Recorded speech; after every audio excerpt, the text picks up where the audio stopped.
Menstrual cycle का जिक्र कुरान मजीद की आयत नंबर 222 में सूरह अल बकरा के अंदर भी मेंस्ट्रुअल साइकिल का जिक्र हुआ है। कुरान मजीद में जैसा कि आपको अरबी लैंग्वेज नज़र आ रही है, अरबी में कुरान मजीद में मेंस्ट्रुएशन के बारे में भी अल्लाह ताला ने हुक्म फरमाया है कि it is harm, so keep away from your wives during menstruation. अपनी बीवियों के करीब न जाएं जब उनके अंदर मेंस्ट्रुएशन हो, माहवारी हो। And do not approach them until they are pure, और उनकी तरफ राग़िब ना हो, यानी इंटरकोर्स ना करें जब तक वो प्यूरीफाई ना हो, जब तक वो पाक ना हो जाएं। And when they have purified themselves then come to them, और जब वो साफ पाक हो जाएं, मेंस्ट्रुएशन खत्म हो जाए, तब उनके करीब जाएं। ह्यूमन फीमेल के अंदर मेंस्ट्रुअल साइकिल होती है for the maintenance of possible pregnancy. Her month female के अंदर ओवरी में एक साइकिल होती है जिसे कहा जाता है ओवेरियन साइकिल। ओवेरियन साइकिल होती है एग की प्रोडक्शन के लिए, यानी ओव्यूलेशन के लिए। एग की प्रोडक्शन होती है ओवरी के अंदर, जिस साइकिल को कहा जाता है ओवेरियन साइकिल। एवरी 28 डेज, हर मंथ अल्टरनेट ओवरी में एक साइकिल होती है जिसमें ओवा यानी एग की प्रोडक्शन होती है।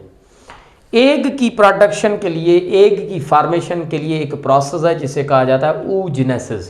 जैसा कि हमने मेल के अंदर पढ़ा था स्पर्मेटोजेनेसिस, और यहाँ पर होगी oogenesis। दोनों को मिलाकर कहेंगे गैमेटोजेनेसिस, यानी गैमेट्स की फॉर्मेशन। ओवेरियन साइकिल के अंदर एग की जो प्रोडक्शन होती है हर मंथ, उस मंथ में एक एक ओवरी के अंदर प्रेगनेंसी को मेंटेन करने के लिए एक पर्टिकुलर साइकिल इंसानों के अंदर, एप्स के अंदर और मंकीज के अंदर एक साइकिल होती है जिसे कहा जाता है मेंस्ट्रुअल साइकिल।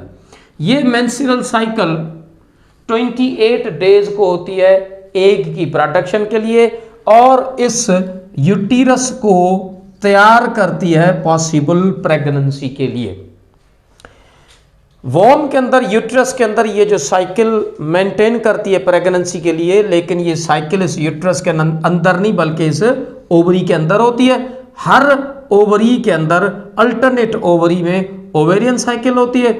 वो ओवेरियन साइकिल इस मेंस्ट्रुअल साइकिल के साथ होती है। फीमेल के अंदर 3 किस्म की साइकिल्स होती हैं, एक ऑस्ट्रियस साइकिल, एक ओवेरियन साइकिल और एक मेंस्ट्रुअल साइकिल। ऑस्ट्रियस साइकिल जो होती है वो ह्यूमन फीमेल के अंदर नहीं होती, वो लोअर मैमल्स के अंदर होती है, और ओवेरियन और मेंस्ट्रुअल साइकिल ह्यूमन फीमेल के अंदर होती है। इस मेंस्ट्रुअल साइकिल के अंदर टोटल 28 डेज लगते हैं, और इन 28 डेज की वजह से इस साइकिल को मंथ या मेंसेस कहा जाता है, या मेंस्ट्रुअल साइकिल कहा जाता है। इस साइकिल के दौरान टोटल 4 फेज हैं। इन 4 फेज के अंदर पहला जो फेज है वो है मेंस्ट्रुएशन। मेंस्ट्रुएशन का मतलब है ब्लड और जो डेब्रीज, गंध या जो डेब्रीज होते हैं उनका इस वेजाइना से रिलीज होना, जो 5 दिन तक चलता है। इस 5 डेज के अंदर मेंस्ट्रुएशन होती है। इस वेजाइना से ब्लड का फ्लो होता है, इसे कहा जाता है पहला फेज मेंस्ट्रुएशन। लेकिन ये समझने की बात है कि ये जो मेंस्ट्रुएशन होती है, ये जो ब्लड का फ्लो होता है, वो किस वजह से होता है, वो हम इस फेज के अंदर समझेंगे कि आखिर ये फ्लो क्यों हुआ है, ब्लड रिलीज क्यों हुआ है। सेकेंड फेज जो होता है उसे कहा जाता है फोलिकुलर फेज। फोलिकुलर फेज के अंदर फोलिकल्स बनते हैं। ये देखें, ये हैं फोलिकल्स। इन सारे फोलिकल्स से एक फोलिकल जो काम का होता है, जहां से एग रिलीज हो, उस फोलिकल को कहा जाता है ग्रेफेन फोलिकल। यह ग्रेफेन फोलिकल तैयार होता है 6 डे से लेकर 12 डे तक। इस दौरान एक हार्मोन होता है जिसे कहा जाता है FSH, फोलिकल स्टिमुलेटिंग हार्मोन। पूरी साइकिल के अंदर 3 से 4 अहम और इंपॉर्टेंट हार्मोन्स हैं। कौन कौन से? पहला मैंने लिखा है FSH, फॉलिकल स्टिमुलेटिंग हार्मोन, दूसरा है LH ल्यूटिनाइजिंग हार्मोन, तीसरा है ऑस्ट्रोजन या एस्ट्रोजन, और चौथा है प्रोजेस्टेरोन। ये 4 इंपॉर्टेंट हार्मोन्स हैं जो इस पूरी साइकिल को मेंटेन करते हैं, चलाते हैं। पहला हार्मोन मैंने लिखा है FSH। ये FSH फॉलिकल स्टिमुलेटिंग हार्मोन है जो इस सेकंड फेज में 6 डे से लेकर 12 डेज तक फॉलिकल्स बनाता है। उन सब फॉलिकल्स में से एक फॉलिकल, एक बैग लाइक स्ट्रक्चर मैच्योर होता है जिसे कहा जाता है ग्रेफिन फॉलिकल। अब जो डेज आ रहे हैं ये इंपॉर्टेंट हैं फर्टिलाइजेशन के लिए, इसे फर्टिलिटी फेज भी कहा जाता है।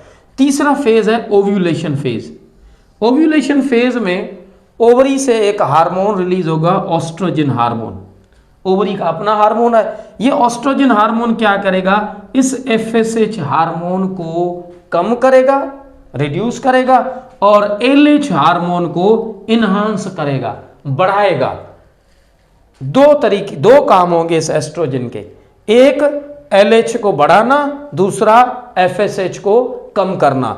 तीसरा काम भी है इस एस्ट्रोजन का, ये अहम इंपॉर्टेंट हार्मोन है मेल के टेस्टोस्टेरोन की तरह।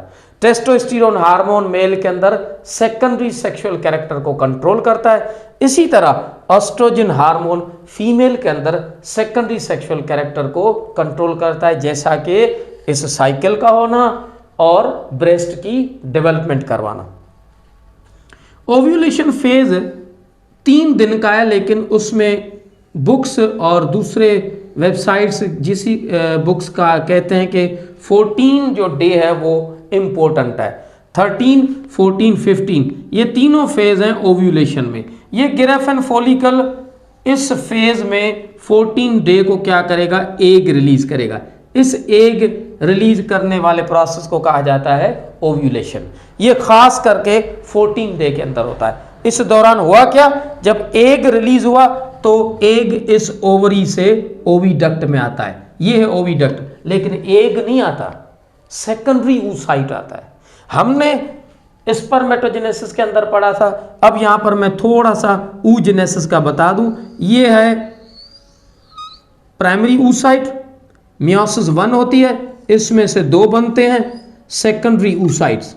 ये 2 oocytes बन रहे हैं, ये oocyte की शक्ल में ओवरी से ओविडक्ट के अंदर आता है, और यहां पर ये सेकेंडरी oocyte जब स्पर्म्स आते हैं ड्यूरिंग सेक्सुअल इंटरकोर्स, जब मेल अपने स्पर्म्स रिलीज करता है तो ये स्पर्म्स इस वेजाइना, सर्विक्स, यूटिरस, ओविडक्ट से होता हुआ यहां पर आता है, इस एग से फर्टिलाइज करता है, तब ये सेकेंडरी oocyte एग के अंदर मैच्योर हो जाता है। 3 पोलर बॉडीज बनती हैं और एक मैच्योर एग बनता है जब एक सेकेंडरी oocyte सेकंड मियोसिस करता है। ये तो ओव्यूलेशन की बात होगी।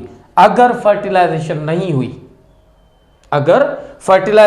हुई तो क्या होगा, ये ग्रेफिन फॉलिकल दोबारा आखिरी फेज में एक येलोइश बॉडी में, एक टिश्यू में कन्वर्ट हो जाएगा। इस येलोइश बॉडी को कहेंगे कॉर्पस ल्यूटम। लेकिन अगर प्रेगनेंसी यानी फर्टिलाइजेशन यहां पर हो जाती है, यहां पर फर्टिलाइजेशन हो गई, अब ये आगे मेंस्ट्रुअल साइकिल नहीं होगी। फर्टिलाइजेशन हो गई तो यहां पर सबसे पहले स्पर्म और एग जब यहां पर फ्यूज्ड हो जाएंगे तो बनेगा जाइगोट। इस स्टेप को कहते हैं कंसेप्शन यानी टू कंसीव द बेबी। अगर कंसेप्शन हो गई तो यहां से ये जाइगोट ट्रेवल करता हुआ एम्ब्रियो में कन्वर्ट होगा और ये आहिस्ता आहिस्ता इस यूट्रस की अंदर वॉल के अंदर एम्बेडेड हो जाएगा। इस यूट्रस में इस जाइगोट का, एम्ब्रियो का अंदर आकर एम्बेड होना, इसको कहा जाता है इम्प्लांटेशन। कंसेप्शन जब हो गई इसका मतलब है प्रेगनेंसी स्टार्ट हो गई। ह्यूमन फीमेल के अंदर टोटल प्रेगनेंसी होती है 9 मंथ की। 9 month about 36 weeks and 270 days. ये टोटल प्रेगनेंसी जेस्टेशन टाइम है ह्यूमन फीमेल के अंदर। ये पहले यहाँ पर कंसेप्शन होगी, उसके बाद ये ब्लास्टोमर, जाइगोट, एम्ब्रियो ये यहाँ से ट्रेवल करता हुआ इस यूट्रस के अंदर एम्बेडेड होगा। इस प्रोसेस को कहेंगे इम्प्लांटेशन। और इस पूरी प्रेगनेंसी को जो कंट्रोल करेगा उस हार्मोन का नाम है प्रोजेस्टेरोन हार्मोन।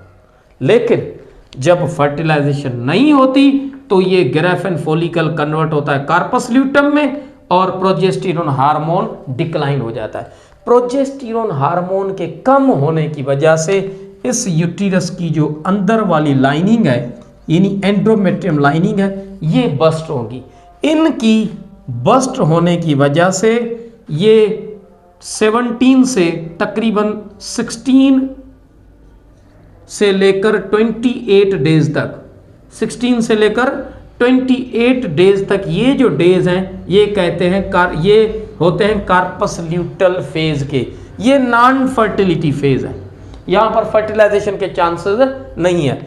इसीलिए ये corpus luteum Aahista Aahista change होता हुआ ये बिल्कुल डेब्रीज में और ब्लड में कन्वर्ट होगा। लेकिन ये कार्पस ल्यूटम फेज, ये कार्पस ल्यूटम खुद टिश्यू ब्लड के अंदर चेंज नहीं होगा बल्कि इस एंडोमेट्रियम लाइनिंग को बस्ट करेगा, शेड करेगा, जिसकी वजह से दोबारा फर्स्ट डे को ब्लड का फ्लो होगा जिसे हम कहेंगे मेंस्ट्रुएशन।